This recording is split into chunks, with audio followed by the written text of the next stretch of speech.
The engagement party was in full swing when I arrived at the Grand Meridian Hotel, pulling my modest Honda into the valet area. My sister Jessica's Mercedes was already prominently displayed near the entrance, gleaming under the carefully positioned lights. She'd made sure of that, of course. Everything about Jessica's upcoming wedding had to scream wealth and status. I'd barely stepped into the lobby when my mother spotted me from across the marble floor. Her expression shifted from practiced elegance to visible disappointment in seconds. "Emma," she said, her voice carrying that particular tone of restrained displeasure she'd perfected over the years. "You wore that dress to your sister's engagement celebration." I glanced down at my simple navy shift dress, perfectly appropriate but clearly not expensive enough for the occasion. "It's nice to see you too, Mom." "Don't be dramatic. I'm simply saying Jessica sent you links to appropriate attire. She even offered to help you purchase something suitable." My mother's eyes swept over me again. "But I suppose we can't all make the effort." Before I could respond, Jessica materialized beside us, resplendent in a cream designer gown that probably cost more than my monthly salary. Her fiancé Bradley hovered nearby, looking uncomfortable in his custom suit. "Emma." Jessica air-kissed near my cheeks. "You made it. I wasn't sure you'd come, considering." She trailed off meaningfully. "Considering what?" "Well, the accommodations. Bradley and I booked the presidential suite, obviously. Mom and Dad have the executive suite. Most of the wedding party has the deluxe rooms." She lowered her voice conspiratorially, though her eyes gleamed with something sharp. "I know this is all very expensive for someone on a teacher's salary. I had them reserve you a budget room. 3rd floor. It's small, but it has everything you need." "That's thoughtful," I said evenly. "I try to be considerate of everyone's circumstances." Jessica smiled brightly. "Anyway, the cocktail reception is starting. Try to mingle, won't you? Though I know networking isn't really your thing." The next 2 hours were a masterclass in subtle humiliation. Jessica had invited 200 people to this engagement party, an elaborate affair that was apparently just the warm-up to the actual wedding weekend. Everywhere I turned, someone was discussing property investments, luxury vacations, or business ventures. My aunt cornered me near the champagne fountain to ask, in a voice dripping with pity, if I was still teaching those troubled children. "I teach high school English," I corrected gently. "The students are wonderful." "Oh, of course, of course. Very noble work. Not lucrative, but noble." She patted my arm. "Your parents must be so proud that at least one daughter turned out successful." By the time dinner was announced, I was ready for a break. The seating chart positioned me at a back table with distant cousins I'd met twice in my life. Jessica and Bradley held court at the head table, surrounded by their wealthy friends and business associates. During the salad course, my father stood to make a toast. "To my daughter Jessica," he began, his voice warm with pride, "who has built an incredible career in finance and found a partner equally accomplished. Bradley, welcome to our family. Together, you two represent everything we could hope for in the next generation." I noticed he didn't mention having 2 daughters. After dinner, I excused myself and headed to the front desk to check into my room. The lobby had quieted, most guests still at the reception. A young desk clerk greeted me with a professional smile. "Good evening. Checking in." "Yes, Emma Hartley. I believe there's a reservation." She typed quickly, then paused, her expression shifting to something puzzled. "Oh. Yes. Room 302. Our budget accommodation." "That's fine. It's just," she glanced at her screen again, then at me. "Never mind. Here's your key card. 3rd floor, turn left from the elevators." The room was exactly as Jessica had described. Small, clean, functional, and thoroughly unimpressive. A far cry from the luxurious suites I'd seen in the hotel's promotional materials. I set down my overnight bag and caught my reflection in the modest mirror above the dresser. Same Emma as always. Same quiet, apparently unsuccessful Emma who didn't quite measure up. My phone buzzed. A text from Jessica. "Hope the room is okay. Breakfast tomorrow at 9 in the Skyview restaurant.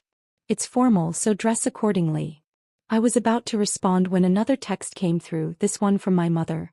"Please try to look presentable tomorrow. Jessica's future in-laws will be there." I turned off my phone and went to bed. The next morning I chose a simple gray pantsuit and minimal jewelry. Presentable but not ostentatious. When I arrived at the Skyview restaurant, the entire wedding party had already gathered. Jessica had clearly gone all out, floral arrangements on every table, a specialized breakfast menu, and what appeared to be a champagne fountain. Emma. My mother waved me over to their table with barely concealed urgency. You're late. And is that what you're wearing? It's 8:55, Mom. And yes.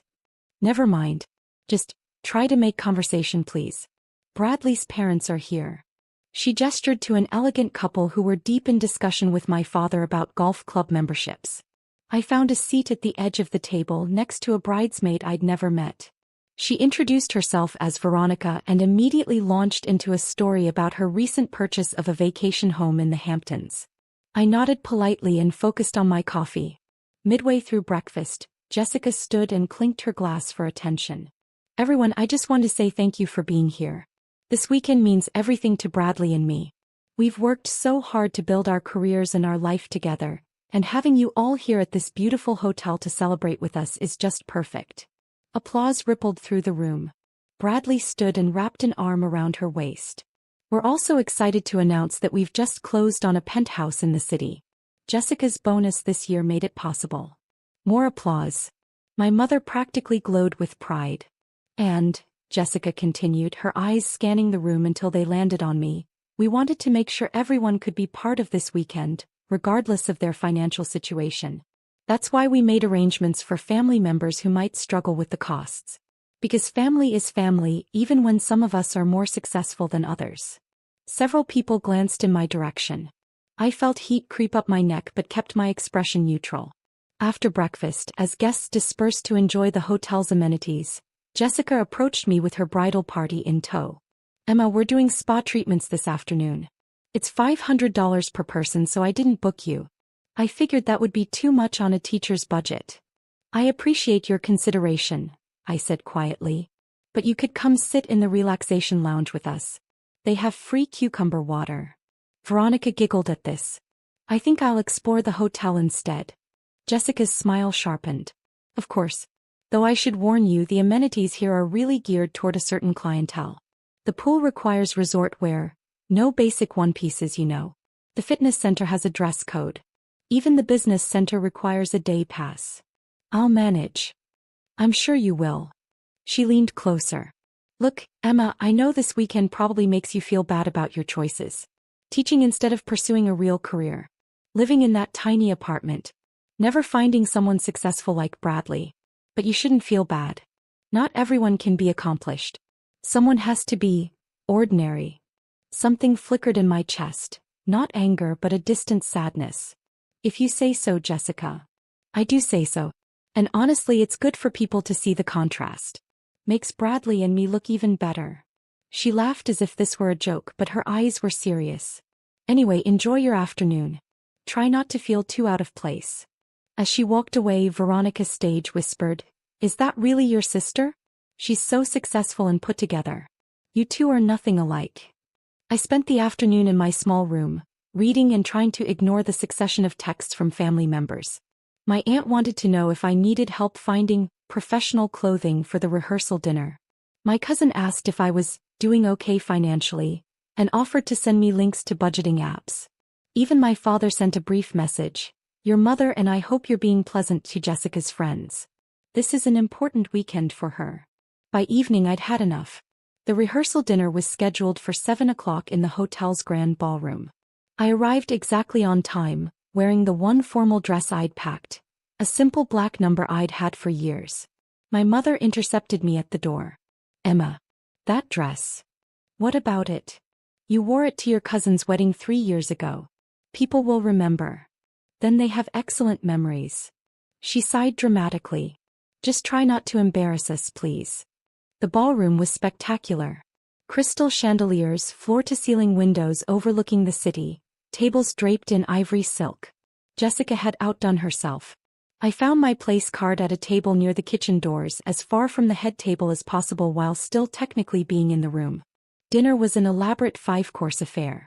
Between the second and third courses, Bradley's father stood to make a toast. To Jessica and Bradley. 2 brilliant young people who represent the very best of their generation. Ambitious, successful, and completely devoted to each other. Then my father stood. I'll be brief. Jessica, you've exceeded every expectation we ever had. Your career, your accomplishments, your choice of partner. All exemplary. Your mother and I couldn't be prouder. I waited for him to mention me. He didn't. After dessert, Jessica pulled me aside near the bar. She'd had several glasses of champagne and her carefully maintained composure had loosened slightly. Are you having fun, Emma? It's a beautiful event. It is, isn't it? Do you know how much this weekend is costing? The engagement party, this dinner, the wedding tomorrow? Over $300,000. Can you even imagine having that kind of money?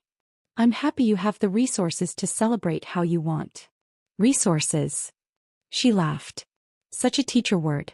It's called success, Emma. Bradley and I are successful. We worked hard, made smart choices, built careers. We didn't settle for mediocrity. Teaching isn't mediocre. Sure, if you like being poor and unimportant. She swayed slightly. Do you know what Mom said to me last week? She said, thank God at least one of my daughters turned out well. At least one, Emma. Isn't that funny? Hilarious. You could have been something. You were smart enough. But you chose wrong and now look at you. 32 years old, single, living in a studio apartment, making $50,000 a year teaching kids who probably won't amount to anything either. Before I could respond, Bradley appeared and gently steered Jessica away. Come on, sweetheart. Let's get some water. As they left, Veronica materialized with 2 other bridesmaids.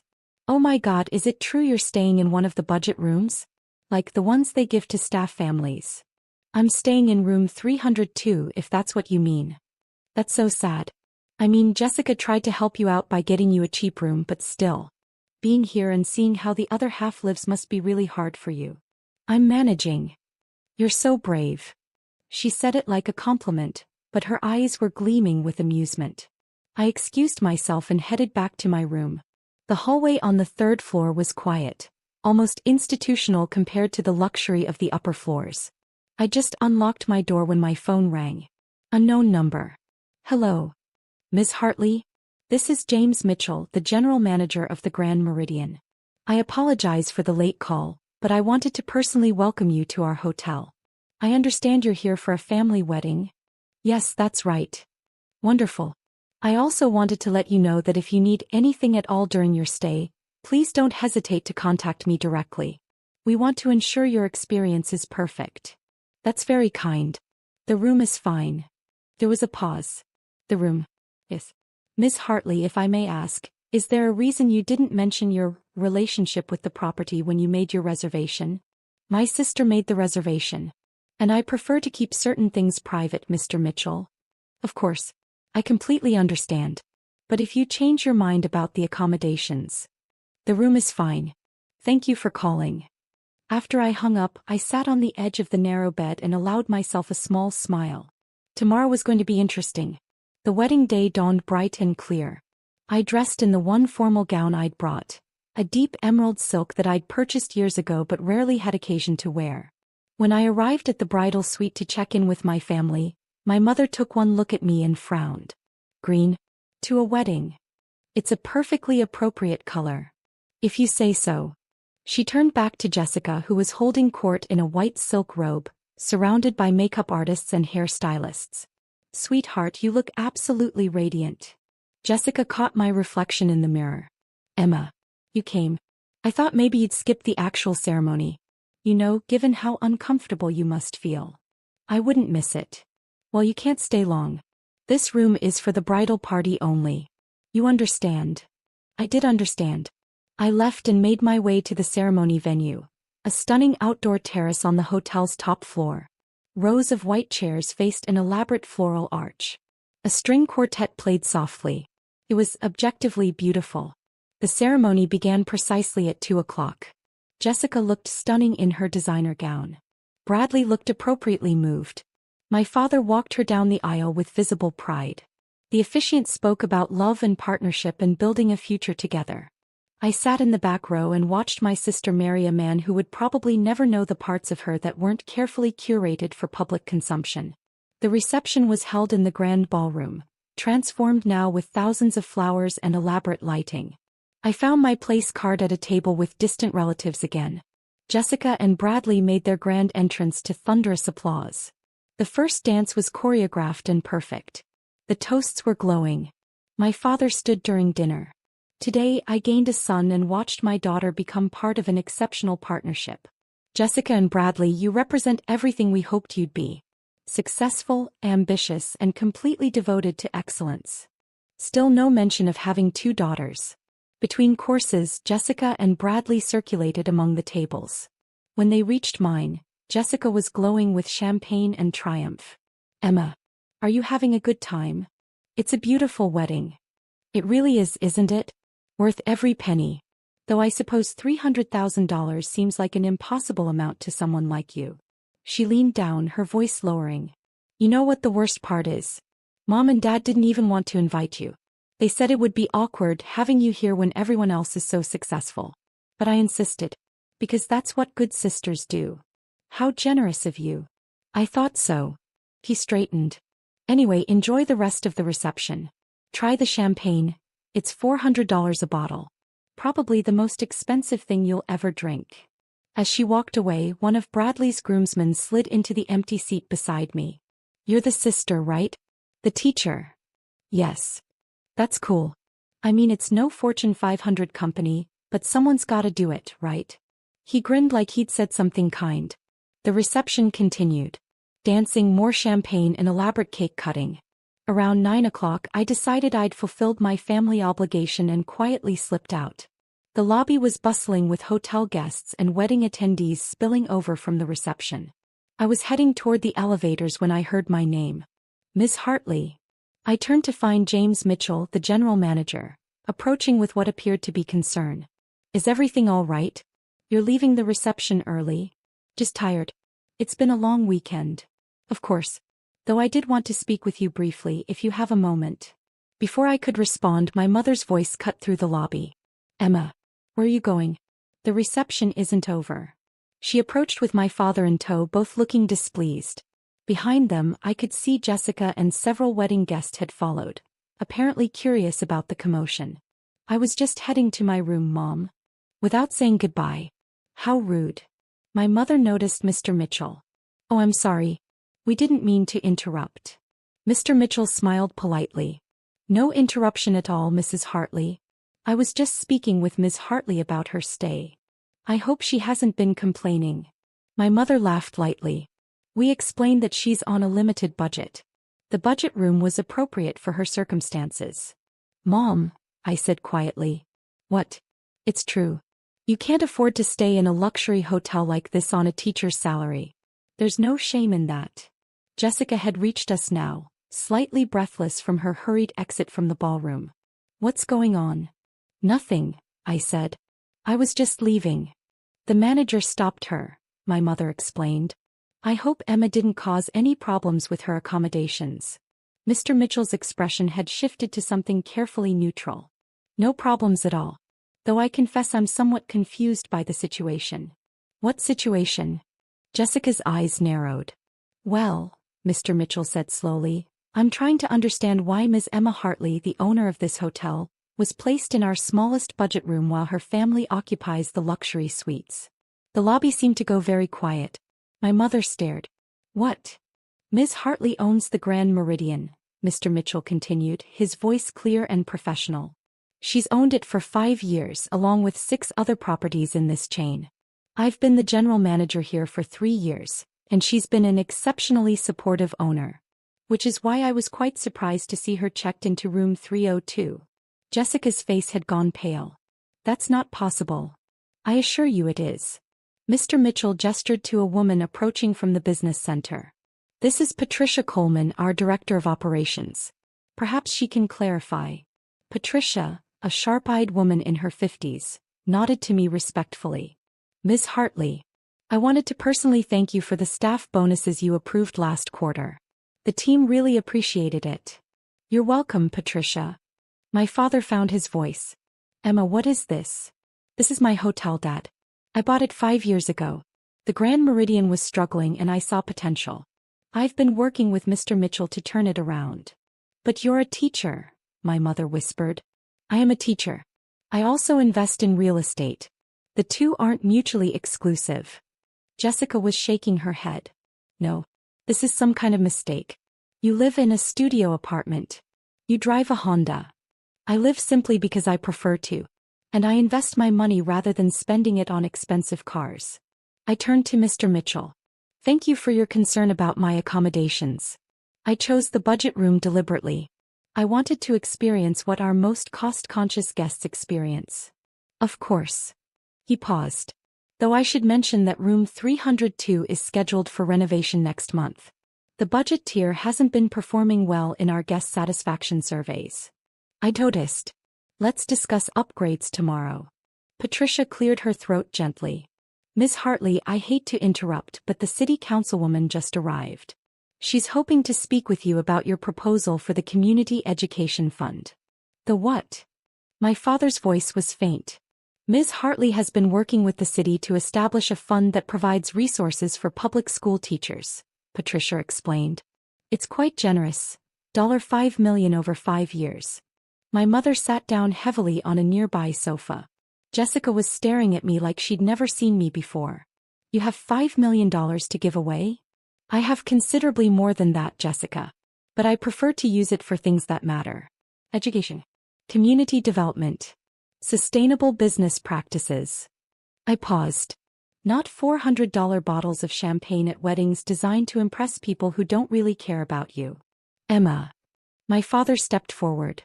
Why didn't you tell us? When would I have told you, Dad? Between the comments about my mediocre career? Or while you were toasting Jessica as your only successful daughter? Several wedding guests had gathered in the lobby now, drawn by the commotion. Veronica stood near the entrance to the ballroom, her mouth open. Mr. Mitchell tactfully gestured to his staff. Perhaps we should move this conversation somewhere more private? No, I said quietly. I think we're done here. Jessica, I hope you and Bradley have a wonderful honeymoon. Mom, Dad, enjoy your executive suite. I'll be in my budget room if anyone needs me. I started toward the elevators. Wait. Jessica's voice was small. Emma, I didn't know. If I'd known. If you'd known I was wealthy, you would have treated me differently. I know. That's exactly why I didn't tell you. I turned back. You spent this entire weekend making sure everyone knew I was less than you. Poor, unsuccessful, mediocre. And I let you because I wanted to see who you really were when you thought I had nothing you wanted. That's not fair, my mother protested. We're your family. Are you? Because family should care about who someone is, not what they have. Family shouldn't need a financial portfolio to show respect. My father looked stricken. We never meant. Yes, you did. You meant every word. Every dismissive comment, every pitying look, every time you pretended I didn't exist because I didn't meet your standards of success. I felt tears prickling but kept my voice steady. I teach because I love it. I live simply because it makes me happy. I invest quietly because I don't need recognition. And I came to this wedding because despite everything you're still my family. But I won't apologize for who I am or how I choose to live. Jessica's carefully applied makeup was starting to run. Emma, please. Can we talk about this? Not tonight. Tonight is your wedding. You should get back to your reception. I looked at Mr. Mitchell. Could you please ensure my family's suites are upgraded to our premier accommodations? I'd like them to enjoy the best this hotel has to offer. Of course, Ms. Hartley.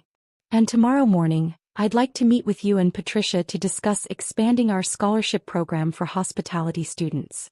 I think we can do more. Excellent. I'll arrange it. As I walked to the elevator, I heard whispers erupting behind me. The wedding guests would be talking about this for years. Jessica's perfect weekend had just been eclipsed by the sister she'd spent so long dismissing. My phone started buzzing before I even reached my room. Text after text, family members suddenly very interested in talking to me. I turned it off. The next morning I checked out early before anyone else was awake. Mr. Mitchell met me in the lobby with coffee and a warm smile. I took the liberty of preparing the documents for the education fund, he said. And I moved up our meeting about the budget room renovations. Thank you, James. If I may say so, Miss Hartley, you handled that situation with remarkable grace. I don't feel particularly graceful. Nevertheless. He paused. For what it's worth, the staff here thinks very highly of you. Not because you own the hotel but because of how you run it. You remember names, ask about families, invest in training. That's rare. It's just good business. It's more than that. And I think perhaps your family will eventually realize what they almost lost.